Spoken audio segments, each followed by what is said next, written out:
Welcome to Dharma Talk from One Mind Dharma. I'm Matthew. I'm Elizabeth.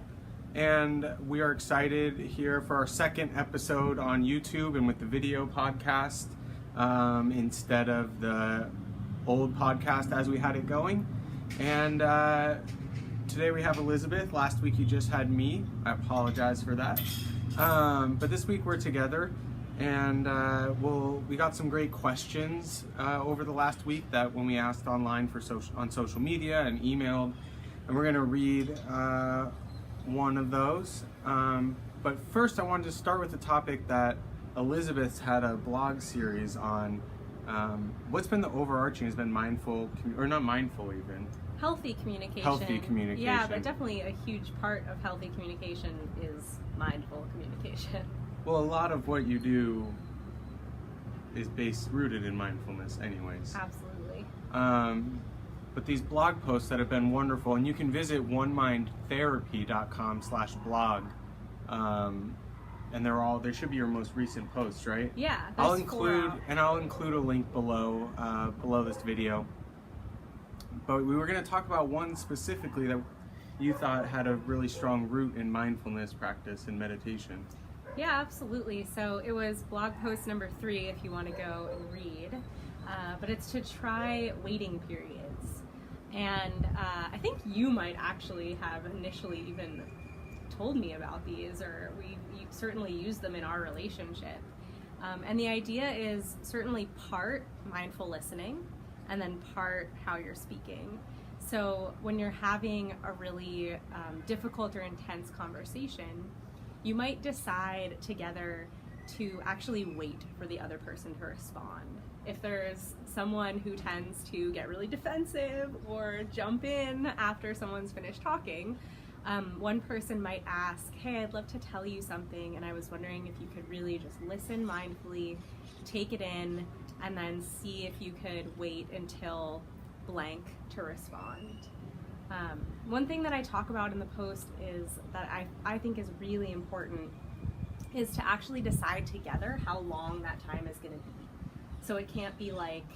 So it's not aversive? Yeah, so it's not aversive, and so that the other person isn't left wondering like, oh my god, when can I say something about this? Like, do I just have to wait until they're ready? What does that mean? So that there isn't that uncertainty. We can go into, our minds can get really monkey mindish if we have too much uncertainty, I think. So you might decide together, like, you can respond in 10 minutes. It's okay if you respond tomorrow. And then also, how will they know? Like, do you set a timer? Does the other person say, okay, it's been a day? So deciding those things That's what together. You would do.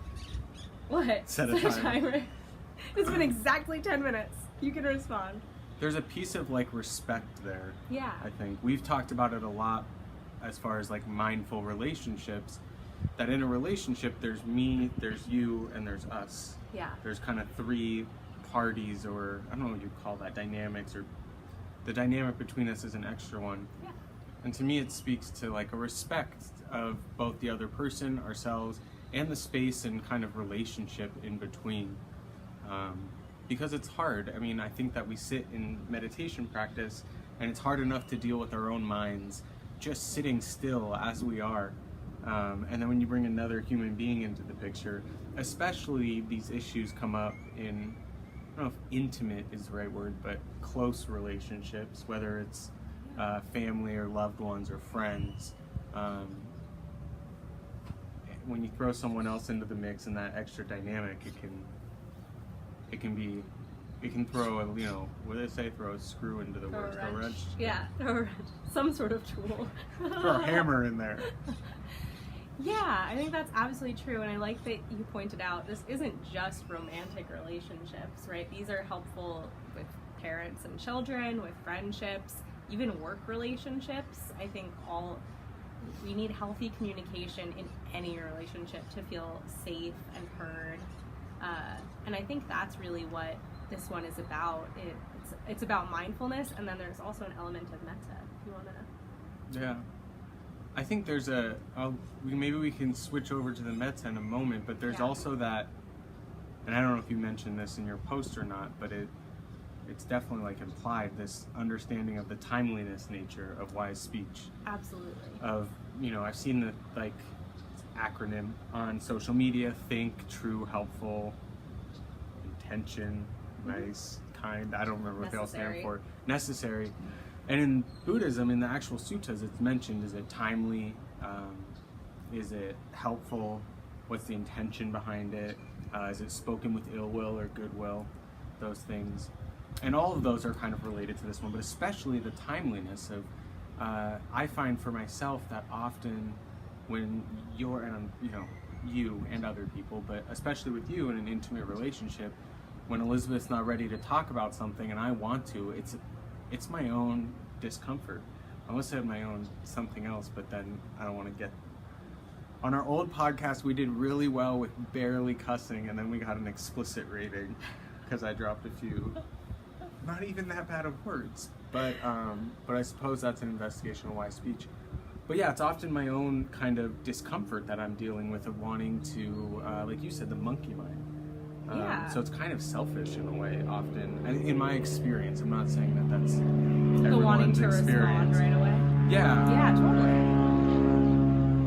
It's an airplane. The plane just flew by. It was loud. Either taking off or landing. Yeah. Or rising and passing. Well, hopefully not passing. But.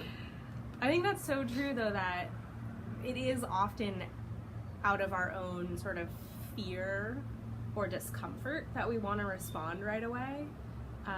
Often our first response is not the most skillful or helpful one. That if we actually take that time to pause, what we come back with is like our third or fourth or 100th response, which can end up being a lot more skillful than our immediate snap response. I used to have that shirt I got at a recovery conference that said "First thought wrong." Yeah. Because it was from a recovery thing, and it's a recovery saying, but yeah, it's reactive. Yeah. And so I think there's this piece there of like, can I sit with this, or can I be with this discomfort, or can I leave this be just for the moment? It's not easy. You want to mention how metta maybe plays a role in that? Yeah, so the other part of it is that I think it really encourages some kindness. That metta, that word that means gentle friendliness or loving kindness or unconditional friendliness. When we're able to listen to someone and really just allow them to be heard, allow them all the space that they need to say what they need to say, I think that's truly an act of heartfulness. It's truly an act of kindness to listen like that.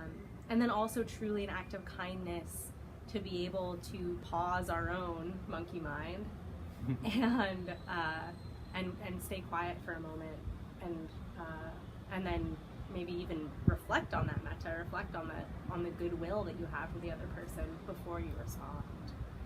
That it allows us to bring an element of friendliness into conversation. Yeah. So much of my own communication, and I notice this like when I come back from retreat especially, is not focused at all. I begin noticing, especially coming off retreat, that so much of the conversation I have is reactionary. And not in a bad way. I don't mean like, reactive, like attacking anyone always or anything. But there's not a lot of thoughtfulness or gentleness in it. And it's even more exaggerated when it's something where you're dealing with something difficult with somebody you love or care about, and who probably, hopefully, loves and cares about you. So to allow that space and say, like, let's return to this, can just allow, I think, the nervous system to settle and not... It's like that thing of waiting to talk or listening versus waiting to talk. Absolutely. So the idea here is to mindfully... When do you use this? Yeah, I was going to say I'd love to actually practically sort of lay it out. So I think that it's most helpful if you have something that a conversation that you feel like you need to have, or something that you want to talk about with somebody, and give yourself a second to really think about what that conversation is before you go and have it. And And then bring it up to the person. So you might say, hey, I have something that I would love to talk to you about. And I'm wondering if you could just wait and listen before you respond. And we can talk about this together, we can edit it, but what I had in mind is that you can wait just 5 minutes, and then I'll look at the clock and I'll tell you, hey, it's been 5 minutes, I'm ready for you to respond now. What do you think about that? Is that okay with you?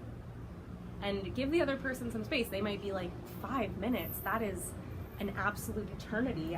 My insides are going to be clawed out if you make me wait 5 minutes.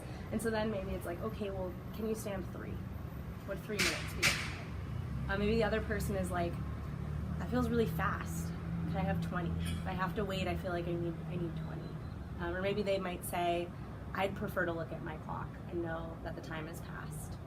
And so it's a conversation. It's not like, I need you to wait this long and I'm going to tell you when I'm ready. Like, you're having a conversation with another person. So there has to be a little bit of softening around, like, this is what I'm hoping for, and there's another person in this conversation, in this relationship with me. But that's how I suggest doing it, bringing it to the other person, talking about the length of time, and how will we know that the length of time has ended. And there's some, like, trust in there, too, in each other and in ourselves, that,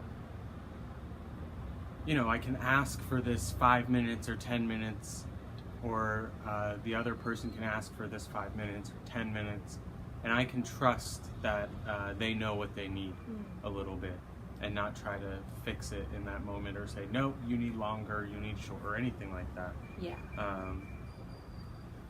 But to bring it back to mindfulness, just this recognition that we're so reactive and we're so hooked in all the time, that during these 5 or 10 minutes or whatever it is, you can use it as a time to, like, pause and reflect, maybe even offer some phrases of metta or loving kindness. Yeah. Take that time to do it. I would also like to say, just as a final note, I think that a day is about the longest a waiting period should be. Any longer and it's all been thought about, you're just going to be going over it over and over again in your mind. So I think that periods of more like 5 minutes to an hour are preferable. Can't put it off forever. Yeah, exactly. It does become aversive at some point. Yeah. Right? If we want a week. Well, and that's where the trust comes in too, of like checking in with our own intentions and being honest with ourselves. Yeah. Beautiful. I'm glad we talked about that. Totally. Thanks for having me on. Yeah. So I want to answer just one question that we were asked on Instagram from Cloud Forest Retreats, at Cloud Forest Retreats. I have to be honest, I have no idea what at Cloud Forest Retreats does. I think I looked at their it is a great name. I looked at their profile at one point and now I forget and I didn't write it down, so I apologize. But at Cloud Forest Retreats asked, how do you recommend dealing with the mind wandering or preventing the mind from wandering? Which is a ridiculous question in that I'm not going to answer that. There's not enough space on YouTube servers for me to answer that question. No, it's a great question though, because I think that we hear it, like you taught at the treatment center, and we taught a lot of newcomers at the One Mind Dharma Center and still do online. And it's one of the most, and there's many ways that question comes up, right? Like, I can't meditate because my mind wanders too much. Totally. Or what do I do when my mind wanders? How do I prevent it from wandering? There's so many kind of related questions. I think the important thing is, if your mind wanders, that doesn't mean you shouldn't meditate. And we hear that a lot. I can't meditate because my mind wanders too much. Great, that's why you should meditate. So don't let that prevent you. You're not alone. There are days that I sit in, periods of meditation, and I have 4 mindful breaths the entire time. The mind wanders. You don't need to let that be such an obstacle, I don't think. As far as, I want to kind of split it up, what to do when the mind wanders and a practice to work on cultivating concentration. Which half do you want to take? How to prevent it, or what to do when it does? I was going to do what to do when it does. How about that? Go for it. Okay, so I'm a big fan of noting practices. So you might just notice wandering mind. And then you might have a mindful breath, and then you might find yourself absolutely lost in daydreaming about something, and you just note, wandering mind. So you note it, Yeah. and then you judge yourself. Oh, and just you beat yourself up, right? Absolutely beat yourself up. No, you note it, and try to note it with a tone of gentleness and with kindness. Like you just said, the mind wanders. That is what it does. So can you just say it, even the way that you say it in your mind? It's not like wandering mind. It's like, oh, okay, wandering mind. Yeah, I notice it in my own practice, even like the mind wandered again. Yeah. Like, and it's, instead if we can just be like, oh, look, the brain's wandering. doing its job. Yeah. It's thinking, it's processing information. Yeah, so try noting it, and as simply as possible. Like, you don't need to note like, oh, I'm thinking about blah, blah, blah. Just, oh, thinking or wandering. As far as cultivating a mind that doesn't wander as bad, the simple answer is a concentration practice. That's what it's for. There's of course focusing on the breath, the traditional concentration practice, and just staying with it. You can find many on our website or on our YouTube channel, different practices. There's counting the breaths or the in and out. And then the other practice that can be really helpful for cultivating a mind that can concentrate is metta practice. It's a really concentrative meditation, and of course has the benefit of cultivating this gentleness. I'll also throw out there that anytime you're practicing, whether it's a concentration practice, a metta practice, whatever it is, use that, incorporate the noting into your practice. If you're focusing on the breath and the mind wanders off, wandering and come back. If you're doing a body scan and you're at the knees and you're kind of bored and the mind starts thinking, wandering back to the knees, that you can incorporate that, bringing it back each time to kind of strengthen that muscle. Awesome. Cool. Awesome. Cool. What a way to end. So, as I think we shared about, or I shared about last week, we're switching up the whole kind of process of this podcast. If you want to learn more about it, you can visit omdharma.com/talk. There's links down below to subscribe via email. You can do that there. You can donate to support this podcast. You can listen to past episodes. What we're asking for is not donations at this point, as this podcast isn't costing us any money like the old one did. But instead, we're asking you to click the little subscribe button up on one of the sides. Click the like button down below on one of the sides. Click, or it's a little thumbs up, right? What Looks is that? like this. What is that bug?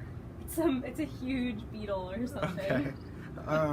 Click the like button, leave a comment, let us know you liked it. You can email us at Matthew@OneMindDharma or Elizabeth@OneMindDharma.com with any questions that we're happy to answer on air, or hit us on social media.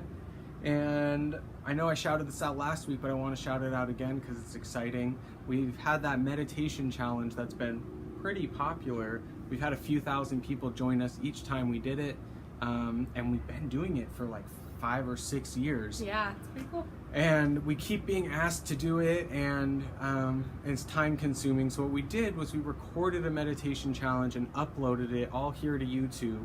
And you can go to omdharma.com/30, omdharma.com/30, and you can subscribe for free on YouTube to go through the 30-day meditation challenge, or enter your email and do it that way via email. And you can, once you're done, you can start back over. It's a great way to practice with us. And check out Elizabeth's website at onemindtherapy.com. It's the sister of oneminddharma.com. Elizabeth offers online, and what do you call it? Like remote? Yeah, I call it long distance counseling. Long distance counseling to people via Skype or video chat and phone. And that's all I have. Awesome. Awesome. Thank you very much. Thank you.